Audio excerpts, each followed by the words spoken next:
నమస్కారం గురువు గారు. శ్రీమాత్రే నమః. ఇప్పుడు అసలు సర్పదోషాలు అంటే ఏంటి గురువు గారు? ఇప్పుడు 12 రాసుల వారికి సర్పదోషాలు ఎలా ఎఫెక్ట్ చేస్తాయి? తప్పకుండా అమ్మా. ఫస్ట్ ఆఫ్ ఆల్ ఏంటంటే ఈ సర్పదోషము అనేటువంటిది ఏదైతే ఉందో ఇది పర్టికులర్గా కొన్ని గ్రహాల యొక్క కాంబినేషన్స్ వల్ల ఏర్పడతాయి. అంటే శని కేతు, అంటే శని రాసుల్లో కేతు ఉన్న, కేతు రాసుల్లో శని ఉన్న, కేతు రాసులు ఉండవు కాకపోతే కేతుతో కలిసి ఉన్న శని ఉన్న, అదేవిధంగా రవి రాహువు, శని కుజ, కుజ రాహువు, కుజుడు బుధుడు, ఇట్లా కొన్ని కాంబినేషన్స్ ఉన్నాయి సర్పదోషానికి. అవి ఒక్కొక్క లగ్నాన్ని బట్టి, ఒక్కొక్క రాశిని బట్టి, అండ్ అలాగే మనకి లగ్నం నుంచి ఉండేటువంటి భావాన్ని బట్టి, వాళ్ళకు ఉండే పోర్ట్ఫోలియోని బట్టి అది ఎఫెక్ట్ ఇస్తూ ఉంటుంది. బట్ జనరల్ సర్పదోషం ఉంటుంది. అంటే మేషంలో కానీ వృశ్చికంలో కానీ రాహు ఉన్న, లేకపోతే కుంభ మరియు అదేవిధంగా మకర రాశుల్లో కేతు ఉన్న, అదేవిధంగా శని రాహువారు శని వెళ్ళి మనకి రాహు శని కలిసి ఉండి సింహరాశుల్లో ఉన్న, ఇది ఒక రకమైనటువంటి సర్పదోషం ఇస్తుంది. ఇది ద్వాదశ లగ్నాల వాళ్ళకి ఆ ద్వాదశ రాశుల వారికి డిఫరెంట్గా ఇస్తుంది దీని ఫలితం అనేటువంటిది. గురువు గారు, ఇప్పుడు వృశ్చిక రాశి లేదా లగ్నం వారికి ఈ సర్పదోషం వల్ల కలిగే సమస్యలు ఏంటి, దీనికి పరిహారం వివరించి. షూర్ అమ్మా. వృశ్చికం వారికి ఏంటంటే రాశిలో కానీ షష్టమంలో కానీ, అంటే 6వ స్థానంలో కానీ రాహు వల్ల ఏర్పడుతుంది, లేదా భాగ్యము దశమ స్థానాల్లో రాహు వల్ల ఏర్పడుతుంది. కేతు వల్ల అయితే 3-4 స్థానాల్లో ఏర్పడుతుంది. ఫస్ట్ మనం ఈ వృశ్చిక రాశిలో కనుక రాహు ఉన్నాడు, సర్పదోషం ఏర్పడింది అన్నప్పుడు ఏమవుతుందంటే వీళ్ళకి సడన్ టర్నింగ్ పాయింట్స్ ఎక్కువగా జరుగుతాయి లైఫ్లో. అయితే దీన్ని మనం ఈ ప్రిడిక్షన్ అవుతుందా లేదా అనేటప్పుడు అష్టమ స్థానాన్ని కూడా గమనించుకోవాలి. ఈ అష్టమ స్థానాధిపతి బాగున్నాడు అనుకోండి, ఇన్సూరెన్సెస్ వల్లే కలిసి వస్తుంది వీళ్ళకి. బాగోకపోతే ఇన్సూరెన్సెస్ చేయించుకోకపోవడం వల్ల ఇబ్బంది వస్తుంది. ఇది మనం అర్థం చేసుకోవాలి. ఒకటి, లైఫ్లో అసలు చేంజెస్ ఎక్కువ అవుతున్నాయంటే వృశ్చిక రాశి ఆ వృశ్చిక లగ్నం వరకు లగ్నంలో రాహు ఉన్నాడు, లేదా అష్టమాధిపతితో రాహు కలిసి ఉన్నాడు, లేదా అష్టమానిచ్చే పోర్ట్ఫోలియోతో రాహు కలిసి ఉన్నాడు అని మనం అర్థం చేసుకోవాలి.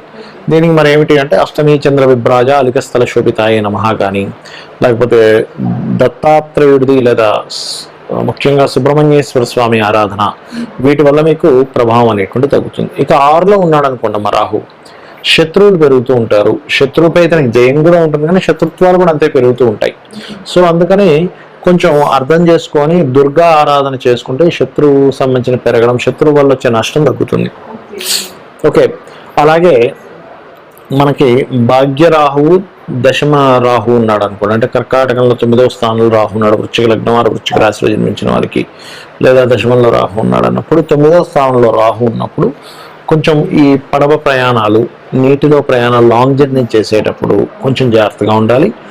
ఎట్ ఏ సేమ్ టైం పెద్ద మొత్తంలో ఏదైనా మనీ ఎవరికైనా ట్రాన్స్ఫర్ చేసేటప్పుడు, బ్యాంకింగ్ స్కామ్స్ అవి జరుగుతాయి, ఇటువంటి విషయాలు జాగ్రత్తగా ఉండాలి. కాకపోతే వీళ్ళకి బయట దేశాలకు వెళ్ళి చదువుకునే యోగం కూడా ఉంటుంది దీనివల్ల, అంటే ఒక మంచి కూడా ఉంటుంది. ఇక అదేవిధంగా దశమ స్థానంలో రాహు ఉన్నాడు, ఇక్కడ వీళ్ళకి కొంచెం వృశ్చికం వారికి వీరికి కూడా కొంత ప్రమోషన్స్ విషయంలో కొంత ఇబ్బంది వస్తుంది. బట్ బయట దేశాలకు ఉద్యోగం చేసే యోగం, వీళ్ళ కనుక ధనయోగం గనక బాగా పట్టింది అనుకోండి విదేశీ మూలంగా, వీళ్ళు ఇక్కడ కంటే బయటికి వెళ్ళడం ద్వారా బాగా సక్సెస్ అవుతారు. అదొకటి చూసుకోవాలి. ఇక 3లోని 4లోని కేతు ఉన్నాడు, 3లో ఉన్నాడు లేదా 4లో ఉన్నాడు, అది ఒక సర్పదోషం.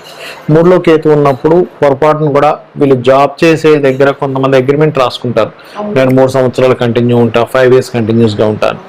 అప్పుడు ఏమవుతుంటుందంటే మీరు ఆ కంపెనీ గురించి, అక్కడ ఉండే వాళ్ళ గురించి కరెక్ట్ అనాలిసిస్ చేయకుండా అగ్రిమెంట్ చేయడం వల్ల ఇబ్బంది పడతారు. అంటే దాని నుంచి బయటికి రాలేరు, అక్కడ చేయలేరు, చాలా ఇబ్బంది వస్తూ ఉంటుంది దానివల్ల. ఓకే, అదొకటి. అండ్ అలాగే మరొక విషయం ఏంటంటే ఇక్కడ ఒకవేళ 4వ స్థానంలో కేతు ఉన్నాడు అనుకోండి, అలాంటప్పుడు ఏంటంటే ఏదైనా బిజినెస్ సెంటర్స్ కన్స్ట్రక్షన్ చేసేటప్పుడు, కమర్షియల్ కాంప్లెక్స్లు తీసుకునేటప్పుడు కాస్త చూసుకొని తీసుకోవాలి. ఎందుకంటే కమర్షియల్ కాంప్లెక్సెస్ లాంటివి, కమర్షియల్ స్పేసెస్ ఎక్కువ రేట్ ఉంటుంది సర్వసాధారణంగా. అలాంటప్పుడు ఏమవుతుందంటే వీళ్ళు తొందరపడి అలాంటిది రెంట్కి తీసుకోవడం వల్ల, లేకపోతే అట్లాంటివి కొనుక్కోవడం వల్ల కొంత ఇబ్బంది వస్తూ ఉంటుంది. కాబట్టి బిజినెస్ సెంటర్స్, కమర్షియల్ కాంప్లెక్స్ తీసుకునే విషయంలో జాగ్రత్త పడుతూ దానికి ఏం చేయాలంటే గణపతి ఆరాధన, ఒకవేళ దానివల్ల ఏదైనా ఇబ్బంది వస్తుంది ఆ స్పేస్లో కొంత గణపతి పూజ చేసుకోవడము, రాహుకేతు దేవత, రాహుకేతు గ్రహాల దగ్గర దీపారాధన చేయడము, రావి చుట్టూ ప్రదక్షిణలు చేసుకుని, వీటి వల్ల సర్పదోషం అనేటువంటి తొలగిపోతుంది. ఈ యొక్క ఇబ్బంది నుంచి వాళ్ళు బయటపడగలుగుతారు. రైట్ గురువు గారు, ఇప్పుడు అసలు జాతక లేని వారికి సర్పదోషం ఉంది అని ఎలా సింటమ్స్ తెలుస్తాయి? ఇప్పుడు ఒకవేళ సిమ్టమ్స్ తెలిస్తే దాన్ని మనం ఎలా పరిహారం చేసుకోవచ్చు? చాలా మంచి ప్రశ్న వేశారమ్మా. ఇది తెలియక చాలా మంది ఇబ్బంది పడుతూ ఉంటారు. అయ్యో నాకు జాతకం లేదు, నేను ఎలా తెలుసుకోవాలని. చాలా ఈజీగా తెలుసుకోవచ్చు. దాన్ని చాలా ఈజీగా మనం క్లియర్ చేసుకోవచ్చు. మన లైఫ్ని హ్యాపీగా చేసుకోవచ్చు. అది ఎలాగో చెప్తాను చూడండి. ఇప్పుడు చిన్న ఎగ్జాంపుల్, వాళ్ళకి మాటికి సంతానం పొందే విషయంలో మిస్క్యారేజ్ ఎక్కువ అవుతున్నాయి అనుకోండి అమ్మా. పాపం వాళ్ళు ఏమీ తప్పు చేయరు, కానీ మిస్క్యారేజ్ అవుతూ బాధపడుతూ ఉంటారు. అలాంటి వాళ్ళకి పంచమ స్థానంలో సర్పదోషం ఏర్పడిందని మనం అర్థం చేసుకోవాలి. అలాంటప్పుడు పెద్దగా భయపడకుండా దత్తాత్రేయుడి మంత్రం ఉంటుంది. జయ గురుదత్త, శ్రీ గురుదత్త కానీ, లేకపోతే దిగంబర శ్రీపాదవల్లభ దిగంబర అని కానీ చేసుకున్న సర్పదోషం పోతుంది. అంటే వాళ్ళు అర్థం చేసుకోవాలి, ఓహో నాకు పంచమంలో సర్పదోషం ఉన్నట్టుంది. చాలా మంది ఏమనుకుంటారు అంటే సర్పదోషం ఏర్పడడానికి ఏదో పూర్వజన్మలో సర్పాన్ని చంపామనుకుంటారు. అలా కాదు. కొన్ని ఇప్పుడు స్త్రీలు చూడండి అమ్మ, డేట్ టైంలో పొయ్యి దగ్గరికి వెళ్ళకూడదు అంటారు, కిచెన్ లోకి వెళ్ళకూడదు, వంట ఉండకూడదు, వాటి వల్ల కూడా సర్పదోషాలు ఏర్పడతాయి. అలా కొన్ని చేయకూడనటువంటివి చేయడం వల్ల కూడా సర్పదోషాలు ఏర్పడతాయి. అది అయితే ఇక్కడ అదొకటి సిమ్టమ్. రెండవది ఏమిటి అంటే సెటిల్ అవ్వలేకపోతున్నాను సరిగ్గా లైఫ్లో.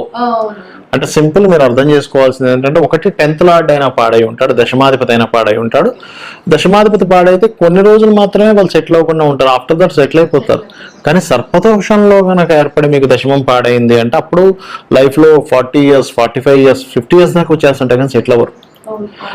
అది కెరియర్ పరంగా సెటిల్ అవ్వదంటే అర్థం చేసుకోవాలి, ఓకే నాకు ఈ సర్పదోషం ఉంది. దానికి శాస్త్రాల్లో చాలా స్పష్టంగా చెప్పింది అంటే, నువ్వు అమ్మవారిని నామం చేసుకుంటూ నీ ప్రయత్నం నువ్వు చేయి. ఏ సర్పదోషం ఉన్నా సరే క్లియర్ అయిపోతుంది. ఎందుకంటే మనకి దేవి భాగవతంలో చాలా స్పష్టంగా చెప్పబడింది. ఏమిటి, మనం చేసే పాపకర్మల వల్ల ఇవి ఏర్పడతాయి. అవన్నీ అమ్మవారి భక్తులుగా మారి అమ్మవారిని కనుక మనం స్మరణ చేసుకుంటే అవి క్లియర్ అయిపోతే మనం హ్యాపీగా ఉంటాం.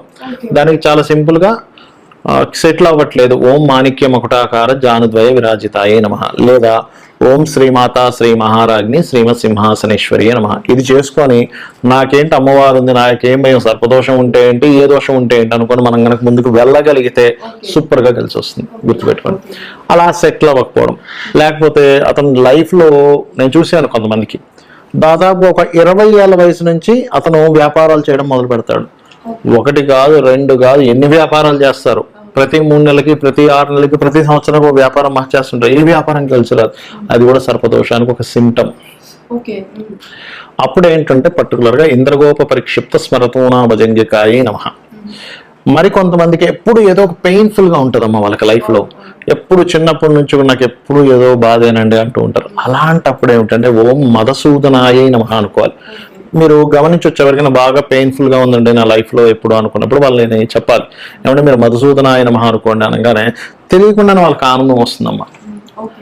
పెయిన్ఫుల్ ఉన్నా, లేకపోతే కొంతమందికి ప్రతి దానికి భయపడుతూ ఉంటారు, అధైర్యంగా ఉంటారు, ప్రతిదీ భయపడుతున్నారంటే వాళ్ళు కూడా ఏదో సర్పదోషం ఉంది. అంటే ఏమిటి, భయం వేస్తూ ఉంది. సర్పం యొక్క లక్షణం ఏంటి, అది అలర్ట్ గా ఉంటుంది ఎప్పుడేమవుతుందో అని. సర్పాన్ని చూసినా మనకు భయం వేస్తూ ఉంటుంది కదా. అంటే ఒక భయాన్ని క్రియేట్ చేసేటువంటిది వాళ్ళకి ఎప్పుడూ లైఫ్ లో మైండ్ లో అలా ఉంది అంటే వాళ్ళ సర్పదోషానికి గురైంది వాళ్ళ లైఫ్ అనేటువంటిది. అదొకటి. ఇంకోటి ఏంటంటే ఇవన్నీ అసలు ఎందుకు వస్తాయంటే పూర్వజన్మల్లో వీళ్ళు ఎవరినో కావాలని భయపడుతూ వచ్చారు.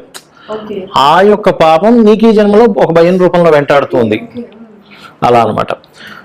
అండ్ అలాగే మాటికి చిన్న విషయాలకి యాక్సిడెంట్స్ అవుతున్నాయి, లేకపోతే ప్రతిసారి ఏదో ఒక భారీ లాస్ వచ్చి తనని ముంచేస్తుంది. అంటే ఒక్కోసారి ఎలా ఉంటుందంటే అమ్మ, వీళ్ళు చక్కగా ఒక ఇల్లు కట్టుకుందామనో ఏదైనా ఒక ప్రాపర్టీ తీసుకుంది, ఏదో సంథింగ్ ఒక ప్రణాళిక వేస్తూ ఉంటారు. సరిగ్గా డబ్బులన్నీ సమకూరేసరికి ఒక పెద్ద లాస్ వచ్చి డబ్బులన్నీ పోతాయి. మళ్ళీ ప్రణాళిక, మళ్ళీ డబ్బులన్నీ పోతాయి. అదేదో చూడండి, మనకి వైకుంఠపాలు ఆడినప్పుడు ఆ గమ్యానికి వెళ్ళేసరికి ఇంకో పాము వచ్చి మింగేస్తుంటారు చూసారా, అలా పాము వచ్చి మింగేసినట్టుగా వీళ్ళ లైఫ్ లో పైదాకా వెళ్ళడం, మళ్ళీ కిందకి వెళ్ళిపోవడం జరుగుతూ ఉంటుంది. అది కూడా సర్పదోషానికి మనం సర్పదోషం ఉందని అర్థం చేసుకోవాలి అక్కడ.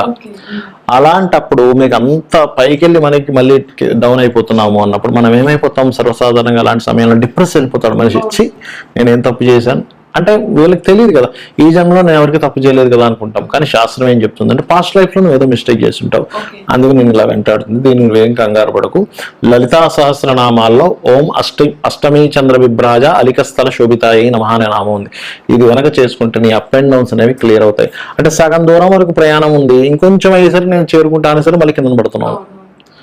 అంటే అష్టమి చంద్ర అంటే అష్టమి నాడు చంద్రుడి ఉండేటువంటి ఆ యొక్క అష్టమి నాడు తిథి దేవత అని ఒకరు ఉంటారు, త్వరితాదేవి. ఆ త్వరితాదేవి యొక్క ఆరాధన జరుగుతుంది ఈ మంత్రం ద్వారా. అప్పుడు నువ్వు దాని నుంచి బయటపడగలుగుతావు అనేటువంటిది. అలాగే మరి కొంతమందికి మానసిక రుగ్మతలు ఉంటాయి, అది కూడా సర్పదోషం వల్ల ఏర్పడుతుందమ్మా. మానసిక రుగ్మతలు, ప్రతి దానికి డిప్రెస్ అయిపోతున్నాడు, ప్రతి దానికి ఇదైపోతుంది, సర్పదోషం అనమాట అది. దానికి ఏం చేయాలి అంటే, ఒకటి కొన్నిసార్లు ఉట్టి చంద్రుడు పాడైనా అలా జరుగుతుంది. ఇప్పుడు నేను చెప్పిన వాటిల్లో ఒక్కోసారి శని పాడైతే కూడా వాళ్ళకి ఈ జాబ్ రిలేటెడ్ సంబంధించిన విషయంలో ఇబ్బంది ఉంటుంది.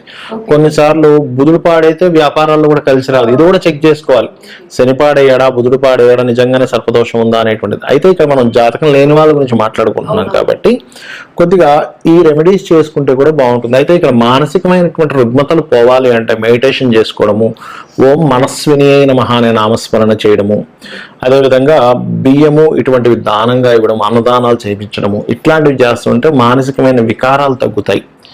సో ఇక్కడ ఏంటంటే ఈ సర్పదోషం ఉంది కానీ నాకు జాతకం తెలియదు అనుకునేటువంటి వారు ఈ యొక్క సిమ్టమ్స్ ద్వారా కనుక్కోవచ్చు. కానీ నేను చెప్పేది ఒకటి, జ్యోతిషాస్త్రం అనేటువంటిది మనం ఏదో భయపడడానికి కాదు, ఒక మార్గం చూపించడానికి, జ్యోతి. కాబట్టి ఇవి చేసుకొని ఖచ్చితంగా వీళ్ళు బయటపడవచ్చు. ఇక్కడ ఇంకోటి ఏంటంటే అమ్మ, సర్పదోషాలు ఏర్పడినప్పుడు నేను చెప్పినటువంటి లలితాసహస్రనామాల్లో ఈ నామాలతో పాటు రావి చెట్టు ఉంటుంది మనకి. రావి చెట్టు చుట్టూ మనకి సర్ప ప్రతిష్ఠ చేసి ఉంటాయి. దాని చుట్టూ ప్రదక్షిణం చేసి చక్కగా వాటి మీద పసుపు కుంకుమ గంధం కలిపిన వాటర్తో అభిషేకం చేయడం ద్వారా సర్పదోషం ఒకటి పోతుంది. గోసేవ చేయడం ద్వారా కూడా పోతుంది. అయితే కొంతమంది విదేశాల్లో ఉంటారు, అప్పుడు అలాగా అన్నప్పుడు సర్పసూక్త పారాయణం అని ఉంటుంది. అది వినడం కానీ చదవడం కానీ సర్పసూక్త పారాయణం చేయించుకోవడం ద్వారా కూడా మనకి క్లియర్ అవుతుంది అని చెప్తుంది శాస్త్రం. థ్యాంక్ యూ సో మచ్ గురువు గారు. ఇప్పుడు సర్పదోషాలు తగిలితే మనం ఎలా ఎఫెక్ట్ అవుతామో, ఒకవేళ ఎఫెక్ట్ అయితే వాటి పరిహారాల గురించి చెప్పినందుకు థ్యాంక్ యూ సో మచ్. మళ్ళీ నెక్స్ట్ ఎపిసోడ్ శ్రీమాత్రే నమః.